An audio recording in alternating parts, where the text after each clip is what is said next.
Oh, that's why I have abs. We have what is this set called? The Outlaws at the Thunder Drag Show. Brokeback Mountain Cowboys. House of Magic has come to. We got your pre-orders in for Outlaws at Thunder Junction. Excuse me as I catch my breath here. So, I will be doing this all day. You can kind of talk to me as I unbox some things because I got nothing better to do than to video camera this and talk about this set. Now, initially, these pre-orders were dismal. I was very worried about the set. It looked like it's gonna be another Carl of Manor, but the cards in the set are crazy good, crazy powerful. I think many cards in this set are going to impact a lot of formats, and I think it's going to age well, I think, well-ish, long-term, just with the kind of utility you have in the cards here. So, as you can take a look, we've had bigger pre-orders for sure. I think this is around 30 grand worth of stuff, of product. A little low on collectors. Typically, more collectors are ordered. And more commanders. We were really low on commanders. I can't remember if these had to pre-order before we saw commander spoilers. A little bit about this, little warning about this is that the distributors are still loaded, full of these products. All of them are still available. And I think that's kind of the new norm.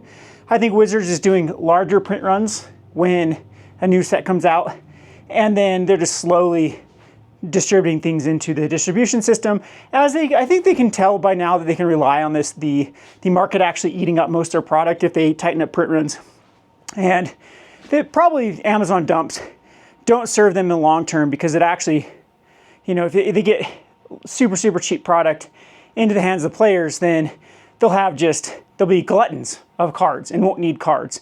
And I think, I don't know, if I was an economist for Wizards of the Coast, I would definitely rethink that strategy. I understand that warehousing is very expensive, but other people are making profit on it. Like your secondary market is making profit on holding on to product. So I don't know why Wizards of the Coast just doesn't play the warehouse game and then start storing this stuff for long term. Because if they had any product left from a lot of these sets that are now hard to come by, I think they would sell reasonably well, and they could actually offer them a little bit higher to distributors, and distributors in turn offer them a little higher to stores.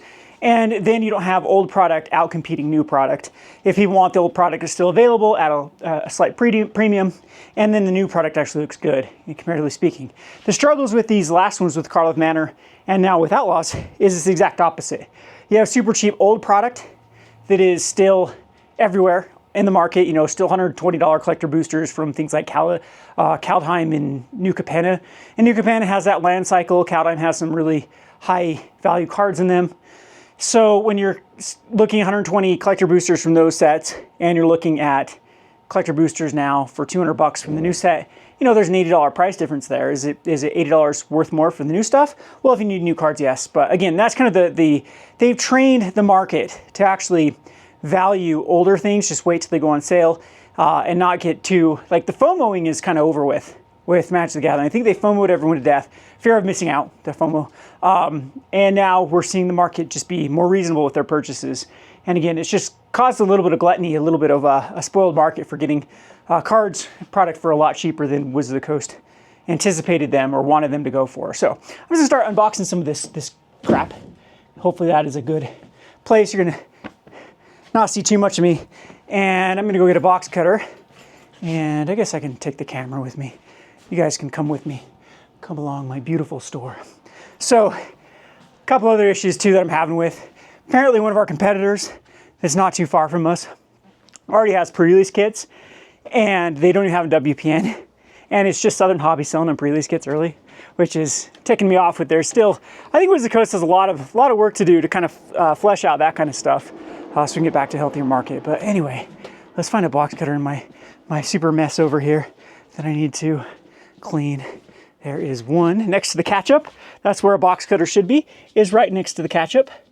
That's where, and some Tums and catch-up with a box cutter. That's exactly how things work here at the Chaos of Kevin. Welcome to my chaotic life. All right, so we got the box cutter. We got Zach pulling a $30 commander list. How much is it? Oh, $128? That's like worth it to pull. Wow, that's kind of the problem we're having too, is just labor with like costs going up. So if you've seen, there's a lot of the data that's just been, but the consumer, oh man, can't remember the government agency, because we have a government agency for everything, that just looks at inflation. They just came out with a lot of the numbers for consumer kind of price index, I think that's what it is. Like they do their yearly thing for that. And like groceries have gone up an average of 50%. So everything is 50% more. So it's doubled in cost, basically, for a lot of consumer goods. And magic has been opposite. Things have gone down. And so just labor, humans cost more to work now because it costs more to fuel, costs more to rent, stuff like that. And so we're pulling $30 commander decks. It takes like at least an hour, I would say, to pull. Like we're super organized too. It's just when you're pulling like it takes about a minute a card with commander. Commander lists are rough because they're from sets all over the place is where people want them. And so when you're pulling like a $30 commander list, it takes an hour. It's like, oh, that's $30 an hour. Well, not really, because it costs the money for the cards. So it's just, I don't know, it's rough. So that's one of the other things we've been dealing with. So apologize that I'm out of breath here. Maybe I should actually go to the gym for once in my life. So, all right, what do we got here? We'll kind of showcase the camera. And I believe these are going to be just going to get it all ready to go. I got to hurry and do this before our commander night actually fires. We have a very vibrant Monday. Usually we have about 15, 20 people on Mondays here at Gunroad Games for Commander. And I mean, it's a good thing. And like, it saddens me and Zach because Zach and I are both limited players. And we'll play constructed too. I'm just not the biggest fan of like standard or pioneer at the moment. I think that the power level of those sets are just so high. And that's my problem with Commander. Commander's power level is just insane. That there's so many cards you have to play in Commander that doesn't even feel like a really Brewer or Paradise anymore. It's just like, okay, I got to put this card in, this card in, this card in. You have like 15 cards to work with by the time you have all your staples in here. Oh, this is awesome. I forgot. We don't have to go draft boosters and set boosters. We just have to go play boosters. So I'll start building my wall of play boosters. These poor tables, I'm surprised they can still function. I've done this so many times with so many pre-releases of putting all the product down. It's thousands of pounds on these stupid things. Well, probably not that much. But, so, yeah. So play boosters. How's everyone liking play boosters? I've had mixed reviews or mixed feelings from my locals and people I talk to on Discord. Personally, I think play boosters would be I need to do a video on how I would redo play boosters. So first of all, I really think they should get rid of the special guest slots and they're kind of a good idea, but now they only have set boosters and that's it, or not, no set boosters or draft boosters. They can't differentiate between the two. I think it's time for Wizards to start curating better lists for cards that actually work in their draft environment. And so if I were to redo play boosters, their special guests in their list, do away with that and just combine that to a curated list of cards that actually have mechanics from this set that actually work with it. So, there's like an outlaw set in this one, possibly print rogues, pirates, outlaw things that work with it. There is, what else is in the plot? I don't know if plot, casting cards from exile. Like, again, it's just, you'd find cards that would work in a draft environment because, again, these are meant to play with. These boosters are meant to play with. And that's where, and I think they'd find enough fun stuff that they could actually do that. And they'd be just fine. Let me adjust this up a little bit for that way. No, don't recenter. So you guys can actually see my ugly face rather than just my butt. Maybe that's what you guys do want to see. Anyway, I would redo the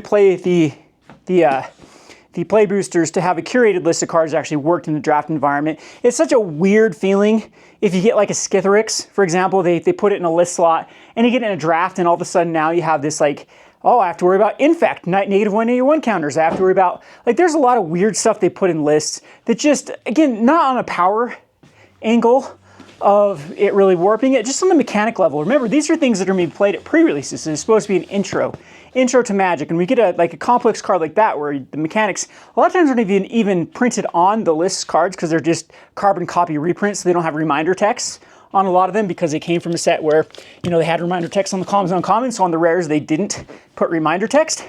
And then it just ends for a weird environment. So I'm just thinking of it a logical aspect to the game of why it's kind of a bad idea just to put random list stuff in there. And again, I've been very critical about the list slot to begin with because the list slot, like, no one accounts for it. So it's kind of dead weight. It's like, it's not doing anything for Wizards of the Coast bottom line because no one is really valuing it. And all it's doing is like bringing in cards. And it's so random too what they decide to put in the list sometimes. And it's just, I don't know, it's so unintuitive. That's the problem I have. And I'm all about, you know, things working together in like a nice harmonious way to create an experience. And that's kind of the problem with the showcase, or I guess what do they call it, the special guest slash Enchanted Tales slash all those ones they've done in all these past.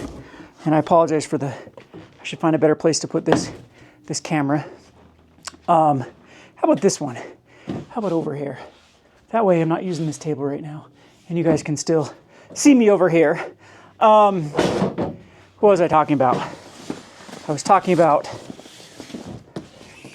list slots that they can be a lot more curated to kind of tailor the experience, and they can still do some fun stuff with it. And that way it just doesn't lead to some weird, I mean, even like the Enchanted Tales left it with some weird draft environments where you just got some really busted cards because, you know, they're looking for high value reprints in here. Just leave that one sealed. Now, how do I lose? Oh, there it is. How do I lose a box cutter in this mess of things? So anyway, that's kind of my ideas that I would go with the play boosters. Now, Commander decks too. Commander decks are in a weird spot. Apparently they just do well. The sales are just extremely good, both short-term and long-term for Wizards of the Coast, so Commander's not going anywhere. Commander players tend to be super casual, and one of the things with casual is the intimidation of deck building.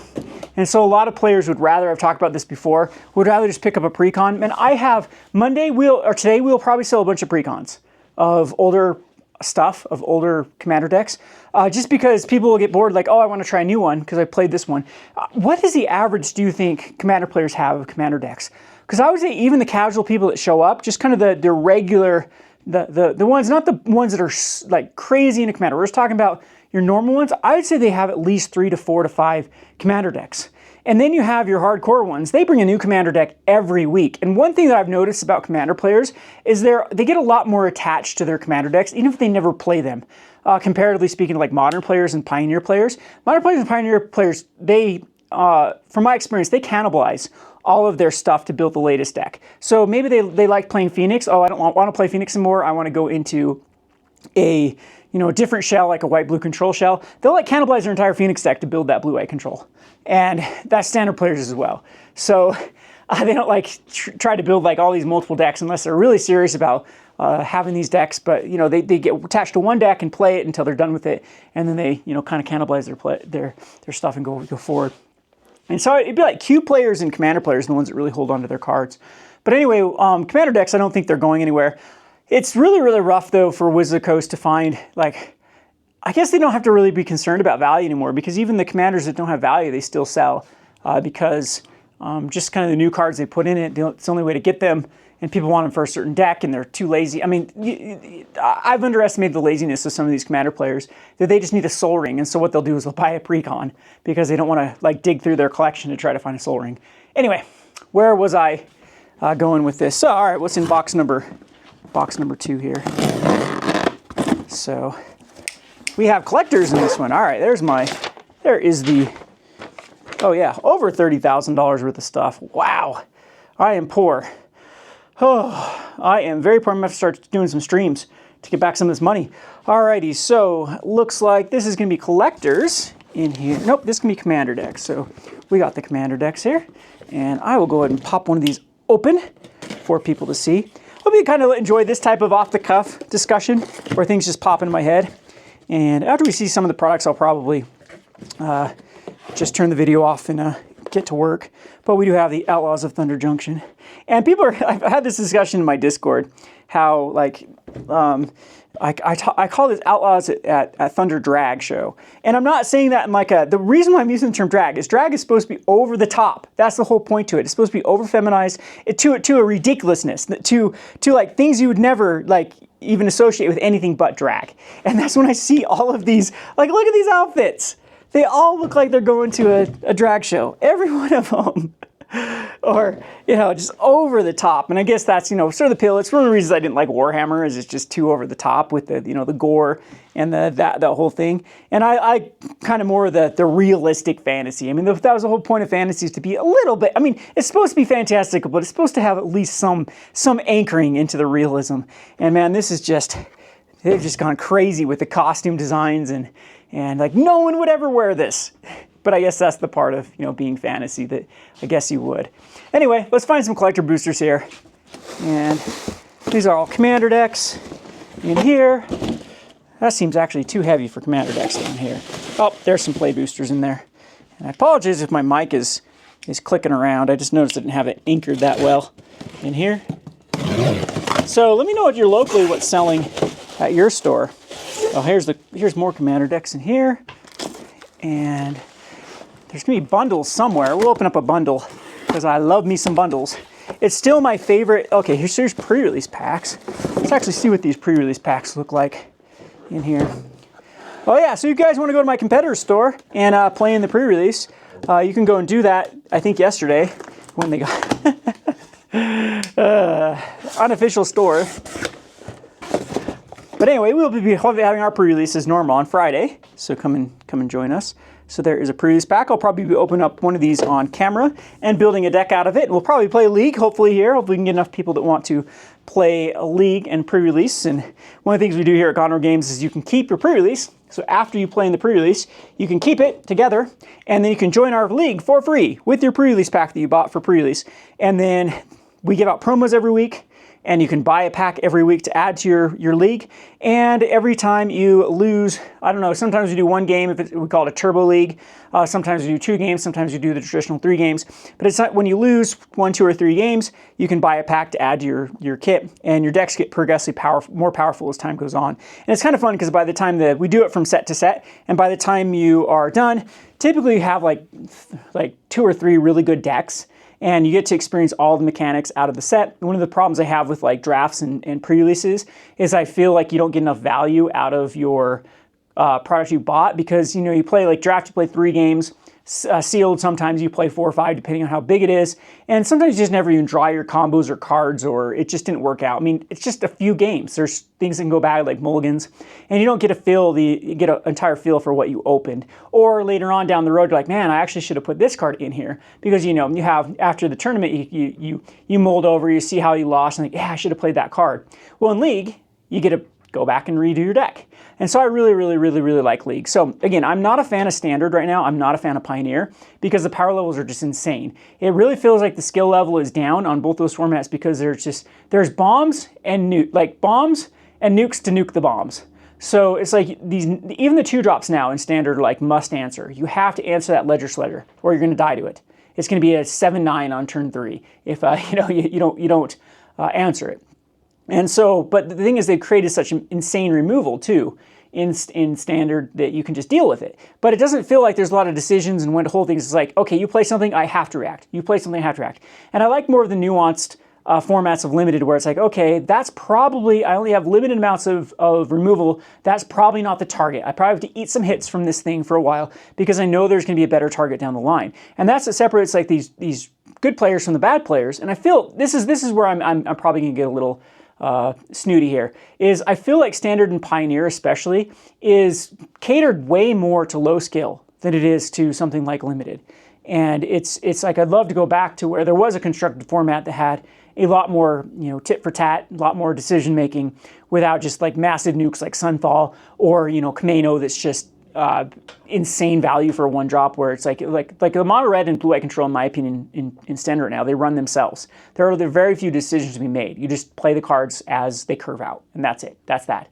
There is sometimes playing around some things, but it's not that interesting. But anyway, with limited, I feel like there's a lot more to be explored, but it's too short. And that's why leagues are just so beautiful. They're the best way to play Magic the Gathering because you get the full experience of there's a very famous board gamer, the Stonemaier Games, Jamie Stagmeyer, and he still says that Magic the Gathering is one of his favorite games.